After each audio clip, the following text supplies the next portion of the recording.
Que penser de ce documentaire? Ce documentaire-là, c'est un docu encore assez particulier, hein.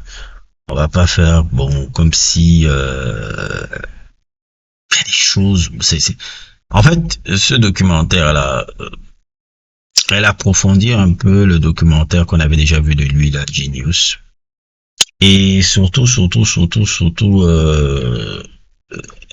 elle permet, en fait, ça n'arrange même pas, hein, sur l'image de Kanye West, ce documentaire-là. C'est-à-dire, In Whose Name, là, réalisé par Nico Ballesteros, couvre un peu, euh, 5 ans, on va dire 6 ans de Kanye West. Ça part un peu de la partie un peu de 2016, 2017 jusqu'à 2024, 2025 et tout, et là où on voit beaucoup assez un peu la relation avec Kim Kardashian. D'ailleurs même, c'est ça qui est très marrant un peu avec ce documentaire-là. Ça humanise beaucoup plus les Kardashians que ce gars-là, hein. Parce qu'au fur et à mesure que tu avances et tu commences à regarder un peu quel est le personnage de Kanye West, tu te rends compte que personne n'a changé ce gars. Ce gars-là est un tocard fini. C'est-à-dire que humainement, le type, ça m'a rendu, le documentaire là m'a fait encore avoir beaucoup plus d'antipathie sur cet individu-là. C'est tantrum. Je m'imagine même si au moins on me faisait il me faisait ces conneries-là. Tu me fais ces conneries-là. Je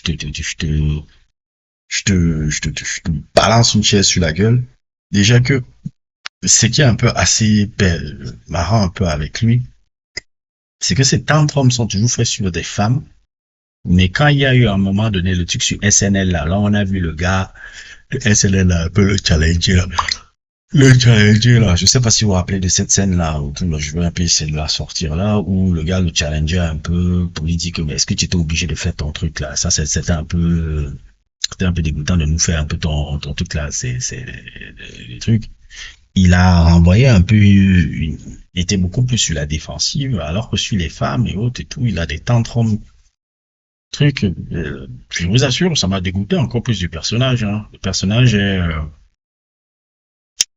un narcissique, c'est vrai qu'il fut un gars très brillant à une certaine époque, mais c'est juste un narcissique complètement abject, quelqu'un quelqu'un d'abject, quelqu'un d'abject. Je trouve une sorte de weirdo geek qui est devenu nazion. Peut-être qu'il y avait des idées déjà nazion, mais même son côté soi-disant nazion ou c'est pas truc et tout.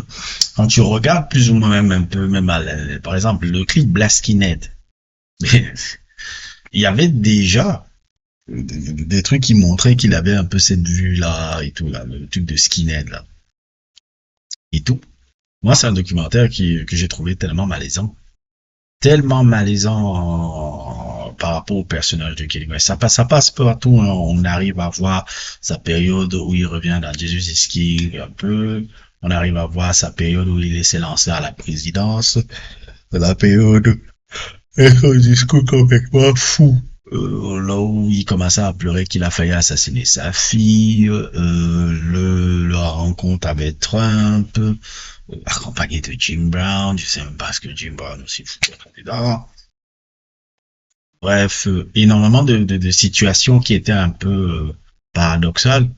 Et ça me permet de me dire que Kanye West, qui c'est sans aucun doute l'un des personnages les plus importants du 21e siècle en termes de la pop culture américaine, quand on la voit un truc, est un personnage abject. Il renvoie énormément de choses qu'on ne peut pas aimer chez un individu et c'est son développement est un peu abject quoi, en tant qu'individu. Et franchement, ce documentaire a encore accentue ça. J'imaginais pas un jour dire ça. J'ai même un peu de l'empathie pour la Kim Kardashian parce que tu te demandes Comment elle a pu supporter ce mec pendant 10 ans? Voilà, il avait l'argent. Quand tu connais un peu l'histoire un peu derrière un peu le couple, à un moment donné, de 2016 à 2020, ou 2016 à, ouais, 2014 ou 2015 ou 2016 à 2020, comme ça, là, quelque chose comme ça. Et, et que Kanye West s'était ruiné, hein. Rappelez-vous, Kanye West s'était ruiné pendant de longs, longs, longs, longs, longs feux, hein. Il était ruiné. Et comme il était ruiné et tout, c'est la Kim Kardashian là, qui faisait un peu tourner la popote de la famille. Hein. Il était pas le truc et tout, il était ruiné pendant longtemps. Et c'est euh, Kim Kardashian qui tournait la popote. Si elle avait voulu vraiment, ouais, il veut partir parce que le gars n'a pas les sous, elle serait partie à cette époque-là. Mais elle est restée parce que je pense que cette femme-là a vraiment aimé cet homme-là.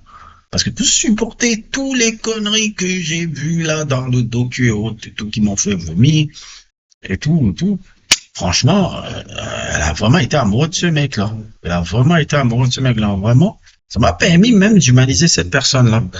Non pas que je pensais que c'était un diable, mais sur le rapport Kanye West, Kim Kardashian et tout, tu te rends compte que Kim Kardashian, je sais pas qu'elle elle fait pas aussi des conneries et tout.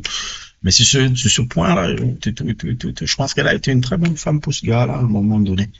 Elle a été un très bon gars pour une femme dans ce domaine. Et que Kanye West, c'est le problème, en fait. C'est un gars qui est bien, mais il est comme son idole Picasso. Des êtres complètement brillants, mais des êtres aussi qui pouvaient être abjects et autres. Si vous connaissez l'histoire de Picasso, elle n'est pas forcément fameuse un peu sur le plan humain et tout, sur le plan même aussi artistique, où il a volé certaines choses, je tombe tout sur les Africains, je sais pas le vol qu'il a fait aux Africains artistes. Là. Mais globalement, c'est un peu ça. Donc voilà un peu ma réflexion sur ce docu que j'ai regardé un peu le week-end passé. N'hésitez pas à liker, n'hésitez pas à vous abonner et à plus pour d'autres aventures.